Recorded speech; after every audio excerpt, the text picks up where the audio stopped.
Hola, apreciada tutora, compañeras y compañeros. Soy William Guzmán. Hago parte del curso de Sociología. En esta ocasión estoy trabajando alrededor del tema de la ponencia que se nos pide en la rúbrica de evaluación. Esta ponencia entonces tiene que ver con los pensadores y principales corrientes sociológicas clásicas. En ese sentido, iniciaré con, digámoslo así, haciendo un contexto de dónde se desarrollan los principales pensadores y dónde se desarrollan esas escuelas, para poder entonces sí entrar a hablar de lo que nos pide la rúbrica como tal.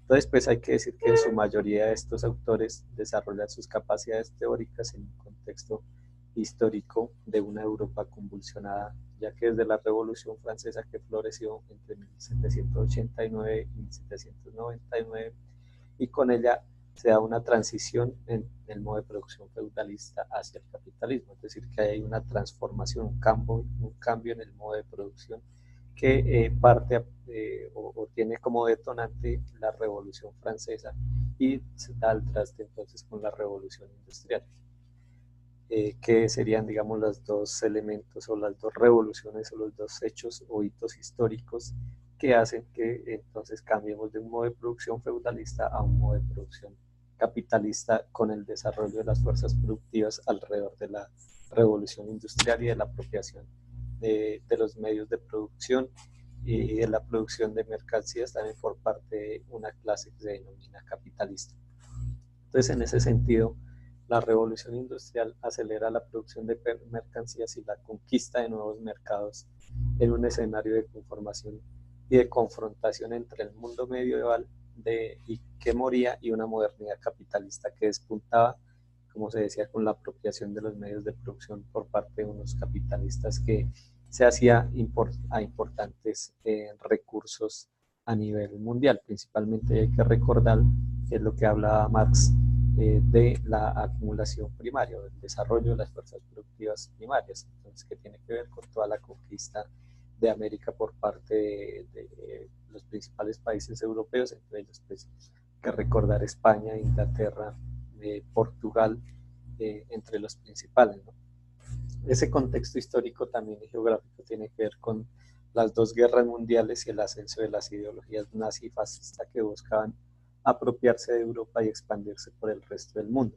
Entonces es importante mencionar que estas guerras se dan, entre otros contextos y entre otros motivos, digámoslo así, por temas económicos. Digamos, existía una profunda crisis del sistema en Europa a finales del siglo XVIII, inicios del siglo XIX, y entonces como una forma de reproducción del capital, de apropiación de nuevos mercados, de apropiación de nuevos recursos, entonces se dan la Primera y la Segunda Guerra Mundial. Esto pues hay que recordar que trae pues una tragedia para el mundo entero. La Primera Guerra Mundial deja alrededor de 11 millones de personas muertas, la Segunda Guerra Mundial deja alrededor de 56 millones de asesinados. Entonces, pues esto es un contexto que nos lleva o que lleva al mundo a repensarse cómo debe ser el relacionamiento eh, pues de las naciones y de los grupos sociales, y a partir de ahí pues se crea la ONU y viene toda la Declaración de los Derechos Humanos, etc. Entonces, esa idea de apropiarse y esa idea expansionista y esa carrera armamentista que se da en Europa básicamente se da entre dos bloques de poder. Uno, como lo decía, el bloque nazifascista, y por otra parte entonces todo lo que tenía que ver con la Europa o digamos esos países que conformaban la Unión Soviética, ¿no? Ese bloque de la Unión Soviética en confrontación contra el régimen nazi. Entonces ahí hay que decir que la Segunda Guerra Mundial especialmente se da en esa confrontación. Los nazis, encarnados en Alemania, Italia y España, con Hitler a la cabeza, con Benito Mussolini en Italia y con Franco en España contra el bloque comunista en cabeza de la Unión Soviética. Entonces se da esa confrontación. Y son esos autores, o algunos de los autores, o en su mayoría, vive en ese periodo de guerras o entre guerras o posguerras. Entonces, eso es, digamos, lo que lleva también a hacer análisis profundos de las motivaciones de la guerra. Entonces, muchos de ellos tienen que refugiarse y huir de estos países o de gran parte de estos países para poder desarrollar entonces sus teorías. Básicamente estamos hablando de los pensadores que entran en la corriente de la Escuela de Frankfurt y otros también, como en el caso de Gramsci, de Antonio Gramsci, pasaría gran parte de su vida en prisión, ¿no? De hecho, gran parte de sus textos son los cuadernos de la cárcel que desarrolla en prisión, pues ante un régimen fascista como era el de Italia, y se da pues a partir de sus pensamientos y del desarrollo teórico que da a partir de la ideología y su interpretación del marxismo aplicado a su época. Entonces vamos a hablar de las escuelas y pensadores clásicos. Vamos a iniciar entonces, nos lo pide con Augusto Comte, que vivió entre el año 1798 y 1857. Perteneció a la corriente positivista. Entre sus principales postulados teóricos encontramos entonces la filosofía y la sociología positivista basada en tres estados del conocimiento. Esos tres estados del conocimiento son el estado teológico o ficticio, el estado metafísico o abstracto y el estado científico o positivo. Esto lo plasmo en una de sus principales obras, que es el curso de filosofía positiva. Entre las principales convergencias con otros autores podemos resaltar la ciencia positiva con John Stuart Mill, con Herbert Spencer y con Alexander von Humboldt. Ellos se dan en un escenario de la Ilustración y la Revolución Francesa, es interesante pues mencionarlo, donde condensa su pensamiento y sienta las bases para el desarrollo de la teoría filosófica y la corriente positivista. Por su parte, entonces hay que resaltar que las divergencias las iría a tener con autores tan pertenecientes al idealismo, digamos a la corriente del idealismo de Hegel, la religión y la humanidad de Emily Durkheim y posteriormente la ruptura con Saint-Simon, que es uno de los pensadores o de los iniciadores del socialismo en Europa, ¿no? Digamos, del socialismo utópico. Entre los principales obras se destacan el sistema de política positiva, el curso de filosofía positiva. Ahora bien, tenemos a Emily Durkheim, que vive entre los años 1858 y 1917. Hace grandes aportes en cuanto a la división social del trabajo. Busca entender los orígenes de la solidaridad en la sociedad moderna y a la caracterización del régimen en la sociedad. En ese sentido, afirmaba que el delito es, por tanto, necesario. Se halla ligado a las condiciones fundamentales de toda la vida social, pero por esto mismo es útil, porque estas condiciones de que el solidario son indispensables para la evolución moral y el derecho. Hace parte de la corriente también positiva y del funcionalismo estructuralista. Concibe las ciencias de manera holística, las ciencias sociales y las ciencias naturales, entonces las ve como un todo. Entre los principales postulados teóricos podemos resaltar el realismo epistemológico, el método sociológico y la división del trabajo social y la criminalidad. Entonces es interesante lo que dice Durkheim frente al crimen, ¿no? Dice que es necesario para que el propio sistema se desarrolle. Entonces, dentro de esa división del trabajo es necesario que existan, entonces, eh, digámoslo así, criminales para que desarrollen su función dentro de la sociedad. Las principales convergencias con otras corrientes las podemos resaltar: el idealismo de Comte, la acción social con Max Weber. Por su parte, las principales diferencias las encontramos en los hechos sociales con teorías y corrientes de sociólogos conservadores. Sus principales obras son La regla del método sociológico y la división social del trabajo. Tenemos a Herbert Spencer, que vive entre los años 1820 y 1930. Hace parte de la corriente o escuela positivista. Entre los principales postulados podemos destacar el evolucionismo filosófico, aplicando la teoría de la evolución de los seres a los fenómenos sociales, es decir, el darwinismo social. el cual hace alusión a la ley del más fuerte y resalta el individualismo como forma de sobreponerse por encima de los demás y la concepción aporística del universo. Fue un enemigo acérrimo del socialismo y por tanto de sus promotores. En ese sentido, las principales convergencias las encontramos con teorías de la evolución, con Charles Darwin, que digamos es el padre de esta teoría aplicada a la sociedad donde el más fuerte se sobrepone al más débil. Por su parte, la mayor diferencia la resalta con Alexander Bain por su realismo ampliado que se asemejaba al mecanicismo. Entre las principales obras que tenemos de Spencer podemos resaltar entonces el sistema de filosofía sintética, sociología descriptiva, estática social y el individuo contra la sociedad.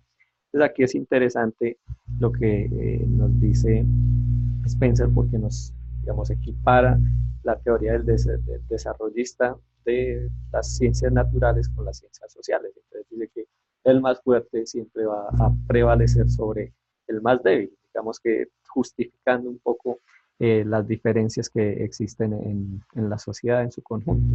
Entonces es una de esas bases. En general, entonces, de acuerdo a la rúbrica, a una de las peticiones que nos hace la rúbrica, en general, entonces podemos decir que la escuela positiva se consolida principalmente con estos autores, los cuales destacan la ideología básicamente en términos de pensamiento, que da cimientos a la revolución industrial y por tanto se considera que es una ideología de tipo conservador, la cual justifica una serie de acciones y relaciones sociales desiguales.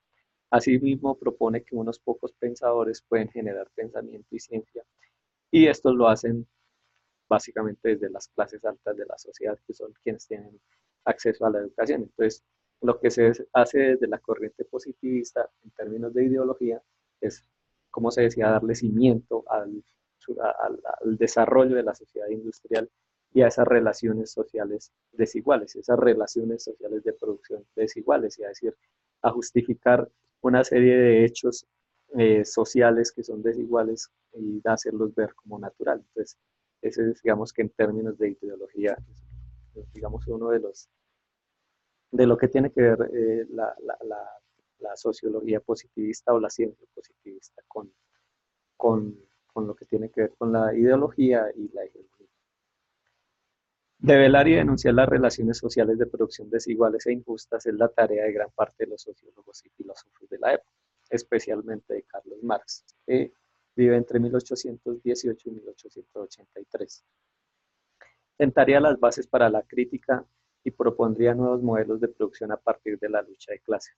Asimismo, se crea una nueva forma de interpretar el mundo y la realidad, el materialismo histórico, que generó tensiones con otros métodos, principalmente el idealista, que son métodos que se contraponen y se contradicen y dan luces a la naciente sociología cuyos principales autores, además de Marx, son Weber y Durkheim.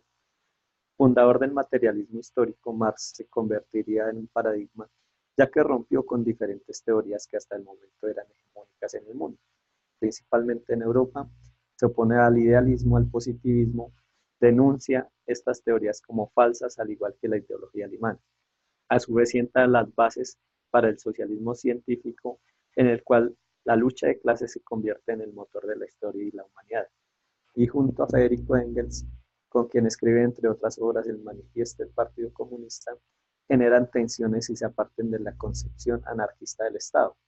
En ese sentido, Marx escribe La miseria de la filosofía. Entre las obras más destacadas encontramos por parte de Marx El Capital, el Manifiesto del Partido Comunista, Miseria de la filosofía, Contribución a la crítica de la economía política, el 18 Brumario de Luis Bonaparte, entre otras de sus grandes obras. Quiere decir que Marx tiene, pues, digamos, diferentes aspectos importantes, pero uno de los elementos más importantes y por el cual se destaca y tiene vigencia es el análisis profundo que hace el sistema capitalista. Devela cuáles son las relaciones sociales de producción, devela la apropiación de los medios de producción por parte de los capitalistas y desarrolla entonces toda la teoría de la lucha de clases y cómo la lucha de clases entonces se convierte, como lo dice él, en el motor de la historia, de la humanidad. La lucha de clases es la que nos ha traído hasta acá, según Marx, y por eso la importancia, ¿no? pues digámoslo así, de todo el aporte teórico que hace junto con Federico Engels, de darle cimientos teóricos y filosóficos y sociológicos a una teoría como es el socialismo y el comunismo. Ahora bien, entonces, la cultura es el reflejo de las relaciones sociales de producción, es decir, la cultura es entendida como la mediación entre el hombre y la naturaleza por medio del trabajo. Y como el hombre humaniza la naturaleza humaniza al hombre. También para Marx la cultura hace parte del aparato dispositivo que domina como superestructura, es decir, aquel entramado ideológico que junto a la religión, el Estado burgués ha diseñado para el control de las masas por medio de la coerción y también de la persuasión, como fuentes de un mismo establecimiento de dominio y sometimiento social, al igual que otros conceptos. Marx plantea la cultura como un espacio de disputa y tensión con la burguesía, así como otros escenarios. Marx entonces dice, todos los escenarios, todos los ámbitos son escenarios de disputa entre la lucha de clases, entre el proletariado y la burguesía. Y pues la cultura no escapa de eso, la ideología no escapa de eso, y entonces son escenarios de disputa entre el proletariado que debe apropiarse de los medios de producción y también tomar y generar su propia cultura. Ahora bien, entonces llegamos a Max Weber, o Max Weber, quien consolida la sociología alemana. Sus principales aportes tienen que ver con la concepción y apego al principio individualista que, en suma, forman la sociedad. Asimismo, todo lo que tiene que ver con su explicación desde el protestantismo y el desarrollo del capitalismo. Su importancia radica en que es solo uno de los pensadores, perdón, en que es uno de los primeros pensadores y que profundiza en la teoría sociológica y plantea un método de análisis de la sociedad desde este punto de vista. En cuanto a la concepción de cambio social que se contrapone a otros autores, vale la pena resaltar que para Durkheim, en su postulado sobre la especificidad de lo social sobresale su imperativo y coactivo sobre las conciencias individuales, es decir, que la conciencia de cambio social está determinada por un poder coercitivo ejercido desde afuera hacia el individuo. Por su parte, entonces Weber plantea que utilizando el método individualista para el análisis de lo social desde la acción de uno o varios individuos, esto es, entonces que la conducta individual, un componente de subjetividad, afecta directamente la conducta de los otros y por tanto de la sociedad. Por ello, lo social es concebido como un acoplamiento de individuos o de acciones individuales. Para Weber, la ideología es el espacio de emergencia de la ética religiosa de masas, modeladora del modo de vida metódica y racional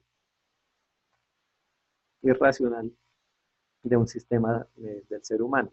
El surgimiento del capitalismo occidental está ligado a un nuevo sujeto social, el cual está orientado por una conducta ético-religiosa. La ciencia social es una ciencia de la realidad y por tanto una ciencia de la cultura. Los hombres pertenecientes a la cultura tienen la capacidad y voluntad de tomar una posición consciente ante el mundo y dotarla de sentido.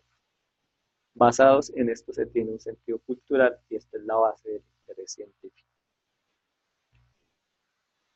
Tomamos entonces a Talcott Parsons, que vive entre los años 1902 y 1979. Hace parte de la teoría funcionalista. Entre los principales postulados se destaca la teoría sobre la acción social, el funcionalismo sociológico y la postura sobre la educación como un agente de socialización. Entonces, en ese sentido encontramos coincidencias entre Marx y Durkheim. Es a partir de estos autores que construye la teoría de la acción social, en la cual resalta las acciones y se refieren a todos los elementos que configuran el entorno en el cual se manifiesta la acción y son independientes del actor. Y sus principales divergencias las encontramos entonces con la teoría y pensadores de la evolución de especies de las sociedades. En sus obras podemos resaltar el sistema de las sociedades modernas, la estructura de la acción social, las relaciones entre cibernética y teoría de sistemas. Ahora bien, entonces tenemos a Federico Nietzsche, que es un filósofo alemán también, que vive entre los años 1798 y 1857.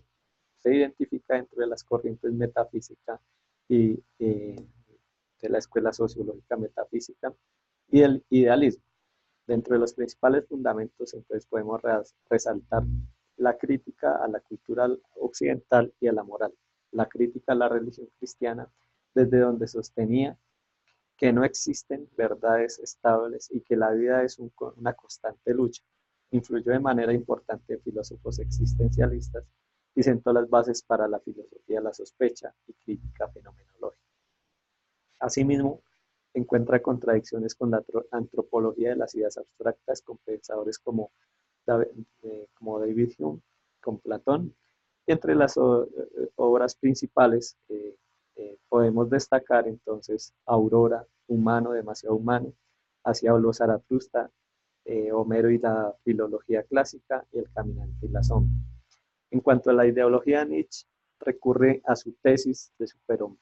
El hombre puede ir cambiando el mundo y puede superarse a sí mismo mediante una transformación de todos los valores. Los valores tradicionales representan una moralidad esclava. La hegemonía para Nietzsche es donde el sujeto define la supremacía de los deseos hegemónicos o instintos, tal que la subjetividad se convierte en un bloque histórico de deseos y emociones, es decir, que la hegemonía un poco más desde el punto de vista personal y un tanto social. Ahora bien, Teodoro Adorno, entre los años 1903 y 1969, es su existencia, perteneció a la teoría crítica y a la escuela de Frankfurt. Enfatizó en sus estudios de postulado sobre la teoría crítica de la sociedad y para ello toma entonces como la comunicación social como objeto de estudio. A partir del estudio y actualización del marxismo, realiza una crítica al idealismo como corriente propia de la clase burguesa. De allí establece relaciones de confluencia con Walter Benjamin, Krauken, Max Horkheimer. Él también desarrolla importantes estudios de música y su relación con las industrias culturales. Las principales diferencias las encontramos con el idealismo y el materialismo hegeliano, asimismo con Weber por su postulado acerca del protestantismo y el materialismo y la defensa del capitalismo. Las principales obras que tenemos se destacan la dialéctica de la ilustración, la personalidad autoritaria, filosofía de una nueva música y una teoría estética. Hay que resaltar que Adorno, además de sociólogo, filósofo, fue músico importante. Max Horkheimer vive entre los años 1895 y 1973. Pertenece también, al igual que Adorno, a la escuela de Frankfurt y por tanto a la corriente de la teoría crítica. Su importancia radica en los postulados y su amplia mirada del marxismo, el cual busca llevar a la práctica y aplicarlo como método de crítica de la economía política para explicar fenómenos sociales e históricos. En ese sentido encuentra confluencias con Adorno, con Herbert Marcuse y con Jürgen Habermas. En la escuela de Frankfurt es donde desarrolla la teoría crítica. Por su parte, las principales divergencias las encontramos con Weber, al igual que Adorno, Husserl, principalmente en torno a la racionalidad teológica planteada en Weber. Se destacan sus obras La dialéctica de la ilustración, La crítica de la razón instrumental, sobre el concepto del hombre y otros ensayos y raíces del pensamiento crítico. Entonces, básicamente para los pensadores de la escuela de Frankfurt y la ideología y la escuela crítica, la ideología se podía comparar con la abstracción homogenizadora que se produce en el valor de uso una vez introducido el dinero en el intercambio mercantil. Asimismo, dan gran relevancia al papel de la televisión como homogenizadora de la ideología, mediante la cual los poderes estatales producen y reproducen no solo su pensamiento, sino también sus relaciones sociales de producción. Allí también se deriva el concepto de industrias culturales para referirse a los sectores encargados de la producción, creación, recreación, difusión y exhibición de los servicios y bienes culturales tales como el arte, el entretenimiento, el diseño, la publicidad y el turismo, entre otros. Ahora bien, entonces vamos a hablar de Louis Althusser, que vive entre los años 1918 y 1990 y es uno de los principales representantes del estructuralismo francés y el neomarxismo. Althusser se destaca por sus importantes aportes al pensamiento sobre la ideología y los aparatos ideológicos de Estado. Para él la cultura es vista como un dispositivo que promueve la dominación o la resistencia, ya que retoma y recrea a Marx y lo pone como un escenario de disputa. Es también un elemento de antagonismo y puede ser un mecanismo de control y disciplina o un producto simbólico de cohesión emancipatoria, de unión de las clases proletarias para construir otra hegemonía. Existe una relación directa entre ideología y cultura. Para ello, los aparatos ideológicos del Estado, que son la iglesia, la familia, los medios de comunicación y la escuela, se encargan de imponer su forma de ver la vida como medio de control y dominación de masas. Por tanto, las fuerzas productivas no se reducen a la mera producción de reproducción de sus calificaciones, sino también a la reproducción de su aparato ideológico dominante. En ese sentido coincide con Levi Strauss y Lacan. Por su parte, la mayor divergencia se encuentra con Weber en la interpretación del individuo y la sociedad. Sus principales obras son Para leer el Capital, Lenin y la filosofía, Ideología y aparatos ideológicos del Estado y 6 iniciativas comunistas. Hablamos entonces de Antonio Gramsci, quien vive entre los años 1891 y 1937. Se enmarca en la escuela del materialismo histórico y el marxismo.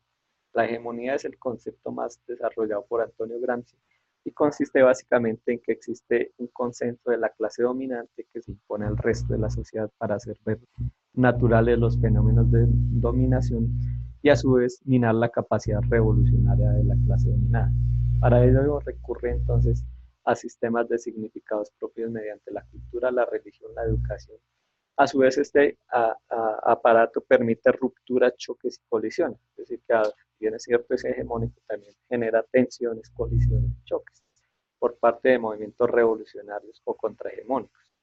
Tenemos entonces que el filósofo italiano introduce y posiciona un nuevo concepto alrededor de la hegemonía, el cual devela toda una superestructura ideológica de las clases burguesas sobre el proletariado, lo que él llamaría la falsa conciencia. Encontrará entonces afinidad con la corriente del nuevo marxismo basado en la civilización con bases humanistas, así como con Maquiavelo en el concepto de Estado. Se basa en Hegel para su postulado de hegemonía, pero rompe con su pensamiento idealista. Sus principales obras son Cuadernos de la cárcel, Los intelectuales y la organización de la cultura y la literatura y la vida nacional. Entonces, en ese sentido, abordamos los teóricos y las corrientes teóricas que nos plantea la guía de actividades. Espero haber abordado todos los aspectos y todos los elementos propuestos. Quedo al tanto de sus comentarios y propuestas. Agradezco la atención. Un saludo.